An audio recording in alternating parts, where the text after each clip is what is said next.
So we have big plans, especially for the Middle East region and the Africa region. We have opened up our own operational headquarters in Dubai. We are looking at really growing in this part of the world. And certainly also, we are having our eyes open on the CIS market. My name is Reji John. Welcome to Conversations. Conversations is a series of interviews that we record on site from different transport and logistic events that take place around the world. And we are coming from Singapore, where we have the first edition of Air Cargo Southeast Asia and Transport Logistics Southeast Asia. With me in conversation today is Charles Wijesundera. Charles is the president and CEO of M&C Aviation, a formidable name in the GSA space. Charles, great to have you for this conversation. Same here. 1995, that's when you started M&C Aviation. It's going to be 3 decades in the industry. Tell us about the growth of M&C Aviation over the last 3 decades. Well, of course, I have to make a correction. Actually, it was not 1995 that we really got activated. It was 1997. See, I come from the forwarding industry. My history goes back to 1977 that I got involved in the forwarding industry. But I have evolved over a period of time where I have sort of now come out of the forwarding industry, left it to my next generation to sort of take on. And I have now involved more strongly on the GSA business. So that is something that was a passion for me to do something different to the forwarding industry. So I thought it would be very appropriate to latch on to the GSA business. So the first opportunity came to me when I had a big chance to work with American Airlines in Sri Lanka.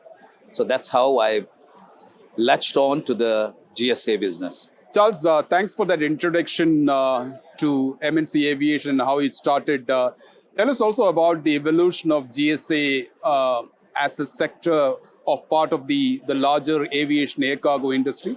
GSA has become today is known as GSSA. Tell us about the journey of your company from 1997 to 2023. So, as I said, we started very small in Sri Lanka, and then we had the opportunity to expand. Our next expansion was into Bangladesh and thereafter to India, and somewhat in the subcontinent that we have actually grown in the first 10 years of our business activity. Then, of course, I took the opportunity to migrate officially to Australia in 2006. So when I actually had to go to Australia, I had to give a business plan. I had no intention to do freight forwarding in Australia because Australia is a very matured market in terms of forwarding. So I thought the best thing would be to do GSA business. So I must say somewhat, we started with a very good backing of one of the international airlines. And today, I'm happy to say, we are one of the largest GSA operators in Australia and New Zealand. And back in 2013, we also took the step to do a joint venture of our Australia and New Zealand operations with WFC. I'm sure you know who WFC is. They are one of the largest global GSA operators, with several brands under them. But in our case, it is a joint venture. And for the last 10 years, we have been very successfully running this joint venture, and we hope to do so for many, many more years to come. We have some very good support from WFC and their partners. I must also compliment our JV partner, Vikram Singh, who is a very well-known personality in the GSSA world, if I may say. So, having said that, we have actually looked vertically to several markets. So we got the big opportunity also in China.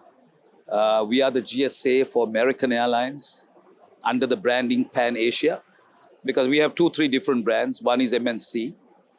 And in Australia, we have MCH, which is our unique Australia brand as the JV with WFC. We also operate M&C in Australia. But apart from that, we also have the Pan Asia and Pan Aviation brand globally. We have quite a good knit in terms of operating GSAs in different parts of the world. So China was a good opportunity for us, where we are serving American Airlines cargo. And on the other hand, we took another giant stride into the African continent, starting with the Africa-Oceania region. And that we started in 2015. So today again, in the Africa-Oceania region, such as Madagascar, Mauritius, Seychelles, Reunion, we probably are the largest. We handle about 8 online carriers over there, and of course, spearheaded by Turkish Cargo. Turkish Airlines Cargo gave us that opportunity to enter into the African domain. So from the Africa-Oceania region, now we have actually gone into the other parts of the Eastern Africa region, such as Tanzania. We have a very successful operation. We represent Turkish Cargo in Tanzania. Then we have also opened up in South Africa in a small way, but it's growing. We have carriers like TAP Portugal already. They are planning to come online next year. And on the other hand, we also represent Air Seychelles and Air Austral.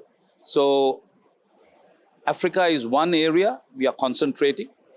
And here again, I have invited my good friend Vikram to join venture with us, and he has accepted our invitation.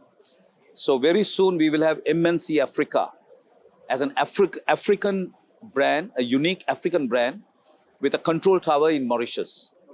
So that has been our success story so far. Now, I must also add that we have started to expand in the Middle East. We started up in Dubai 2 years ago with the appointment of as a cargo GSA for American Airlines Cargo as offline. And last year, they gave us the opportunity to also be their cargo GSA online out of Doha. And that has been a roaring success because nobody ever considered to perform out of Doha, where you have Qatar Airways. Very captive market. A very captive market, and Qatar Airways is virtually it's their mother hub, it's their mother base. And what we did, I think we were very innovative, and we improvised a way, clawing in cargo from different origins, because we represent American in a couple of other countries in the subcontinent and also in Africa. So we started bringing in cargo into Doha, such as Interline. So we have been handling now American Airlines Cargo out of Doha daily. They have a daily flight, and we fill it up. We have an average load factor of about 10 tons on each flight. And American Airlines themselves, they were very surprised because they never expected that, you can be creative and be able to sustain business in such a market like Doha. So now, talking about the future, M&C is geared. We are definitely going into Saudi. Oh, okay. Because I believe my vision is to expand in the Middle East. That, of course, will be done by M&C themselves. Because I believe Saudi is going to be the next very, very important market in the whole Gulf region. That's right, yeah. And if you're not in Saudi in the next 2 to 3 years, you've missed the plot, if I may say. So definitely Saudi would be in our radar in the next 1 year. So before the end of 2024, we will open up in Saudi Arabia, both in Jeddah and Riyadh. And besides, we have also been appointed as the GSA for American and Cebu Cargo, the whole of the Gulf region. So except for Kuwait, that Cebu have their own GSA. So we are going to be representing them in the Middle East region, including Egypt and also Jordan. So we have big plans, especially for the Middle East region and the Africa region. We have opened up our own operational headquarters in Dubai. We are looking at really growing in this part of the world. And certainly also, we are having our eyes open on the CIS market. Charles, before I get into your expansion plans across different geographies, between freight forwarding and GSA, why did you choose GSA, which is easy for you? Well, I have led that global logistics. That's also an international brand. We are headquartered in Singapore, and I have felt that global logistics should be passed on to the next generation. So my son has actually come in there along with my other colleagues. I have some very good leadership in that global, in different parts of the world, especially in the Indian subcontinent, China, Southeast Asia, etc. So they are taking the helm of affairs to move forward. And I believe, personally, I have done my part for Dart Global for 40 years. I have led Dart Global since 1983. So it's time to move on. But I believe that I have a few more years, 5 to 7 years of energy to run a successful GSA business. So you still have tentacles through your family on the freight forwarding industry. Listening to your geographical presence right now, I believe it's only the Latin America, South America, and the North America that's left. You have practically kind of presence in entire Africa with the new company that you would form. Middle East, Indian subcontinent, Southeast Asia, Australia, New Zealand. In terms of expansion of your business, what is the strategy? You go through an acquisition, or you find the right partners, or you set up your own operations there. What is the best strategy, or what is the strategy that you have followed over the last 3 decades? See, frankly, we have never gone into acquisitions. I believe in organic growth. I believe in building relationships. I mean, that is what I have been good at, even where Dart Global has been is concerned. I believe in the human resource part of it, how we can sort of evolve relationships. And I have actually realized GSA business is all about relationships and numbers. So to me, I don't follow this pattern of acquiring, because when you acquire a company, it has its own challenges. And then you lose a GSA or two, you may be buying nothing, right? So what I have felt, the best way to build is to build relationships, build partnerships. And I have found an ideal partner in WFC, which has been a rowing success in the Australasia region. And I believe it will also be a success in Africa. So I have set my eyes on specific continents. I don't want to be all over the world. I don't want to be a global player. I want to be a good multinational operator where we deliver good results, good numbers to the airlines. Definitely, it's clear that North America, South America, it's not really. But then you are a GSA for a lot of the North American carriers. Is that right? Well, put it this way. I mean, don't rule any continent for that matter. But you got to first draw your lines, draw your battle lines, if I may say. You must be focused. You cannot be trying to do everything, because we are not a global player. But as a multinational operator, you have to be very focused in the markets that you want to be operating. So next 2 to 3 years, our focus will be the Middle East and the Africa region, because we are very well set in the subcontinent, Australasia region. We are now also making initiatives in the Southeast Asia region. That is a weak area for us. So we are making amends, and there are opportunities for us to grow in the Southeast Asia region. China also, I want to grow more, because we are very much in Shanghai base at the moment. So once I can accomplish that in the next 2 to 3 years, who knows? Because the world has opportunities, and there's space for people to grow.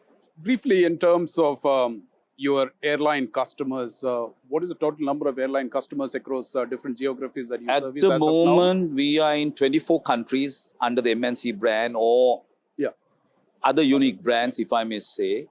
And we represent 48 airlines at the moment in different countries. Of course, I won't say that they're all major global airlines, but we have some global airlines. We have some very niche carriers. We have some good low-cost carriers. It doesn't matter. As long as you are able to deliver results. I don't believe in taking a GSA, putting a board, we are representing this airline, and do nothing. Numbers have to speak for itself.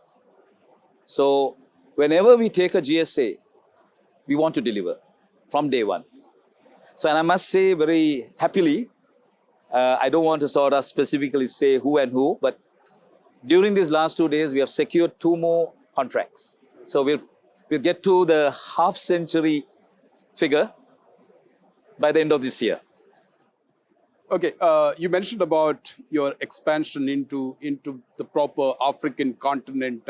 What is your sense of how bullish are you on the African continent? To some extent, some numbers do show there is a demand or it performs much better than the other regions? How bullish are you on Africa? Right. That's a very good question that you asked me. Let me put it this way. Africa is a very, I would say, a continent that most people don't trust traditionally, right? But Africa has got a lot of opportunities. But unfortunately, for whatever the geographical reasons, political reasons, Africa is all over. I mean, some countries are virtually no trade, no business. It's like virtually a closed economy. But there are some countries that have a lot of opportunities. So I have identified, I mean, when it comes to the mainland Africa, you have to look at where the opportunities lie. Because Africa consists of 48 countries, right? But if you really look at it, 10 to 12 countries are the real opportunities, right? So the way we are now looking at is first tap into the East African region, because East Africa, traditionally, being formerly, most of them being British colonies, is easier to do business. You're welcome to do business. And some of the biggest carriers are Exactly, placed there. exactly, right? And you should never underestimate the Africans, right? Because a lot of people in the world, they look at Africa as sort of something that, you know, you'd never want to be, or you only want to be in South Africa. So I have identified certain countries. If you look at the eastern part of Africa, we are already in Tanzania, as I said, in a very big way. We are going to make a big initiative in Kenya. And then we are also looking at Uganda, Rwanda. These are all opportunistic markets for us. And also we are going to make more impetus in South Africa. Then you go to the western part of Africa, you can't be everywhere. But I would pick two countries that we want to be. One is Nigeria, and the other one is Angola, right? And if you look at North Africa, Morocco would definitely be on my list, and then Egypt. So this is where I believe, with the kind of partnership that we are pursuing, we are going to pursue with WFC, supported by Vikram and his team, that we can work together, build some solid products, and deliver par excellence to the carriers. Charles, I want to pick your brain on the evolution of GSA from what used to be in 1990s and early 2000, the technology adoption and the use of technology in the selling of air freight capacity and how they are being bought. What do you see as the new role of a new GSSA in the current scenario? Because we have seen in the passenger side of the aviation, there's a lot of changes. Customers like you and me are able to book the tickets, book the routes the way that we want. Of course, that is not going to happen in the air cargo sector. How do you see technology either favoring you or has a disadvantage on your industry? Most certainly, I think technology is the future. And improving the technology and enhancing the capabilities is a must. Otherwise, you definitely would miss the bus. Now, if you go back 30 years, airlines were literally working in a way, it's all directly handled. Actually, the GSA world really started to evolve in the late 90s. And it really took a giant stride at the turn of the century. Right? Today, airlines are wanting to give more and more GSAs because they realize their core business is running the airline and leaving the sales, the day-to-day sales, to a third party who can do what they have to do to get them the business. So from what it used to be 30 years and to what it is today, the GSA business has really grown fivefolds. Right? There were GSAs, of course, in the 70s, 80s, yes, there were GSAs. But it was still very airline-dominated market, wherever it, in any part of the world. But that is changing. And especially after COVID, the world after COVID, today airlines are wanting to come out of the direct handling process and give it to the GSAs. And when you talk of all these low-cost LCC carriers, budget carriers, short-haul carriers, they want to work with the GSAs. It's only the legacy airlines who are still having that philosophy maintaining direct handling. But that is also changing. I mean, you take an airline like Qatar, 80% of their officers are GSAs, right? We represent also Qatar in certain markets, right? Not everywhere, but in certain markets, right? But nonetheless, the GSA business is something that is now part and parcel of the airline industry. You cannot take it away. Now, talking about technology, since you asked me this question, we are one of the GSA companies who is fully automated. We have the capabilities to, basically integrate, connect up to any airline system. But we don't do it with everybody.